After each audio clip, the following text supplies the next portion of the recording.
Brandon, talk a little bit about the offensive line. I know you got hit pretty hard by the virus. Do you think you've been able to build chemistry on the offensive line? And what are your expectations of the line this season? Yeah, so starting off, I think we've been really good at building chemistry. You know, the thing about COVID, it's allowed us to get some different guys at different positions this year. So I think it's been great. And, you know, our expectations going into the first game is we want to be physical up front. You know, we want to make a name for ourselves by being, you know, with our physicality. So that's kind of what we pride ourselves on as offensive line. We'll go to Gustavo, followed by Teresa Walker. Now you're a senior and also, the season starting Saturday. How are your expectations? How happy are you to play on Saturday? And have you been talking to your classmates, to your, people at UT about this excitement for the Saturday game? Yeah, me going into this season, I'm very excited. It's my last season. I worked very hard to get to this point. So, I'm just excited and ready to get out there. And, as far as talking to people from the outside about playing, my mom, she's very excited for me. She's been here throughout the whole process, and just seeing me get this far, she's very happy. All my friends have been talking to me about it, and they're all just excited and, ready to see some football on Saturday. Teresa? Brandon, about that opening on the road, does that make it maybe a little easier, considering that it's a different season to begin with the limited number of fans? Going on the road to South Carolina, make that a little easier maybe?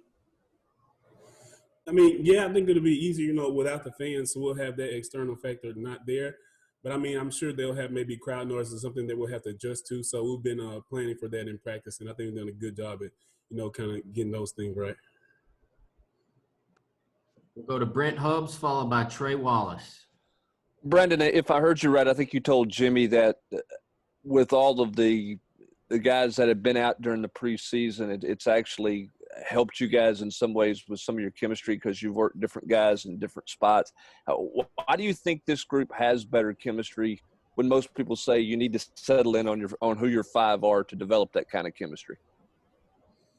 I think we have better chemistry now because, throughout this whole fall camp, we've allowed some guys that maybe wouldn't get certain opportunities. They've got more opportunities and they've been able to learn and kind of grow. And also some of the young guys, they've been able to get more opportunities. And it's just this whole pandemic has allowed them to kind of come along. And we feel great going into the first game about, who we'll have out there. Trey?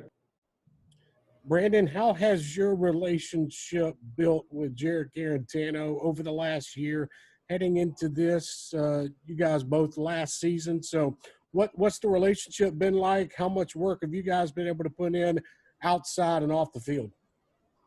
Yeah, me and Jared, we have a great relationship. We watch a lot of film and we talk about things other than football. So, I think we built a great relationship and it kind of boosted over the off season. We're always trying to watch film and, talk about how we think. So I think that'll be good and very helpful through us going through the season. We'll go to Rick Russo, followed by Blake Topmeyer. Hey, Brandon, what can you tell us about that South Carolina defense that you'll be facing on Saturday night? Yeah, well, I think, Muschamp, he has a good defense. They're pretty good up front. They have some younger guys that will be stepping into kind of a newer role of starting. And then on the back end, I think they're pretty good and have a solid secondary. And I also think, linebackers are pretty good as well.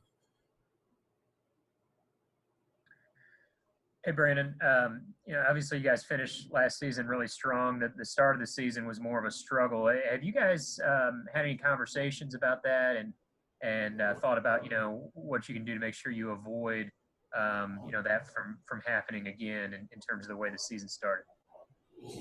Yeah, well, one of the things that we've really harped on is the team that makes the fewest mistakes will win. So that's kind of what we've been harping on this whole time, is just trying to play clean football and, penalty-free and things like that. And I think if we do that, we put ourselves in a good position to be able to be successful on Saturday. We'll go to Vince Ferrara, followed by Patrick Brown. Brandon, talk about some of the battles you've had in practice with your teammates on the defensive line. Any memorable one-on-one matchups, guys giving you, the toughest battle? Talk about what you've seen from that group opposite you on the Tennessee D-line. Yeah, well, I think the defensive line done a pretty good job. But, some of the guys I go against, I got to give credit to, such as Elijah Simmons and Karat, Garland. I think those guys have done a great job. They're very explosive coming out their hips, and they've grown over the course of the offseason as far as becoming more knowledgeable of the defense. So I feel like that there are two pretty good guys on the defensive line at the nose position. Hey, Brandon, the expectations for the offensive line, I think, are pretty high going into this season, maybe externally. What are the expectations for you guys? What do you guys want to accomplish, and how much do you guys as a group talk about what you guys want to accomplish and how you guys want to be a strength of the team this year? Yeah, well, I mean, our offensive line coach, Coach Friend always tells us we want to set the tone. So I think if we set the tone for the team, we can be very successful. But, we want to be able to win our box. So, it's 5 guys. We have a job every play. And that's kind of what the goal we set is going to in the game. We want to win every play and dominate our box. So that's kind of 2 things that we focus on as offensive line. Back to Jimmy Himes, then David Pascal.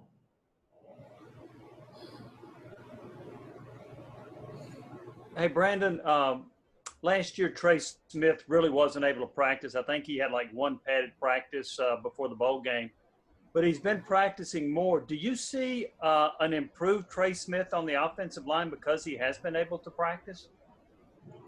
Yeah, I think he's grown to be more comfortable with the amount of time that he's able to practice. And, also when he isn't able to practice, we have other guys that are able to come along and some of the younger guys or maybe older guys get a chance. But, yeah, I think he's, more comfortable and he's growing a very good player.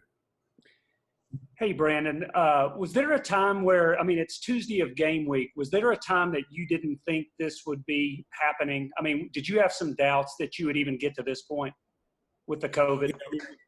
Yeah, most definitely. Being honest with you, sitting back in April, we didn't know what would happen, as a team. And also, me as a person, just, we were just kind of concerned and there was a lot of uncertainty.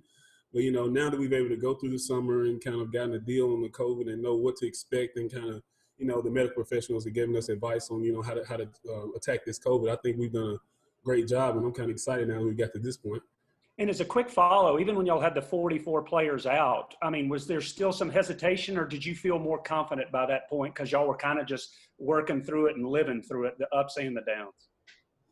It was kind of tough at first, but, like I said earlier, with us, people were able to kind of grow.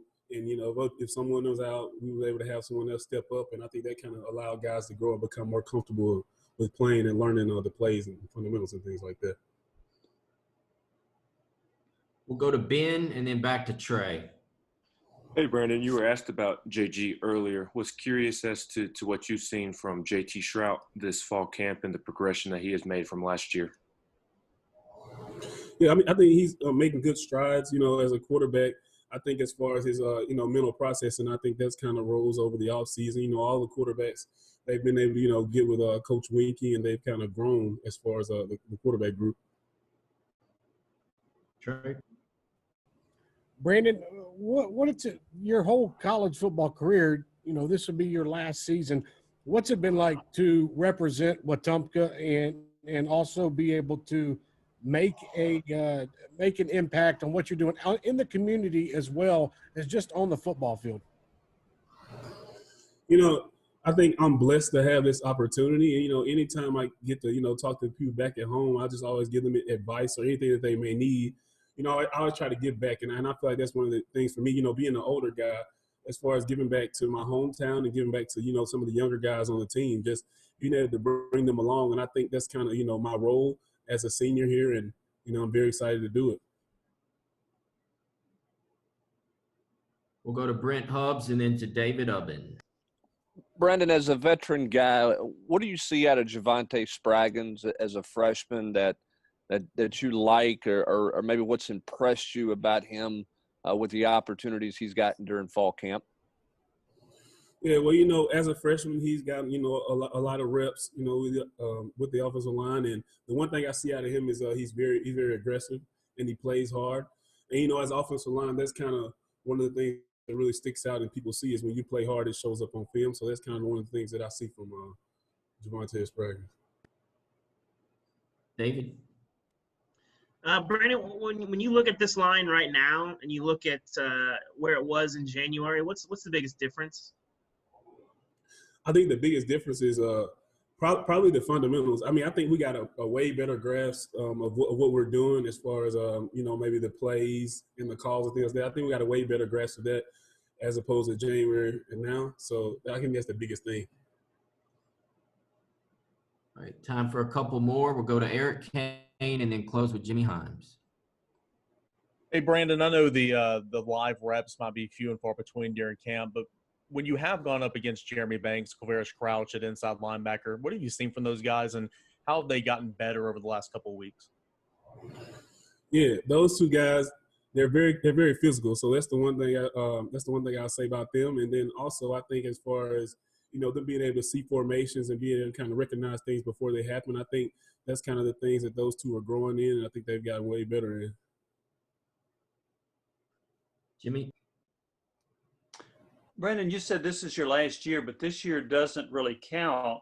So I was just wondering, is there a chance you might set a college record by being a seventh-year player next year? You know, right now I'm kind of focusing on this season. You know, it really wasn't in the plan, but, you know, whatever happens after this season is kind of up to chance. So I'm just kind of taking it day by day as far as this 6th year that I have. And, you know, if it may happen in the future, it may. But as of right now, I'm not really sure. All right. Thanks, Brandon.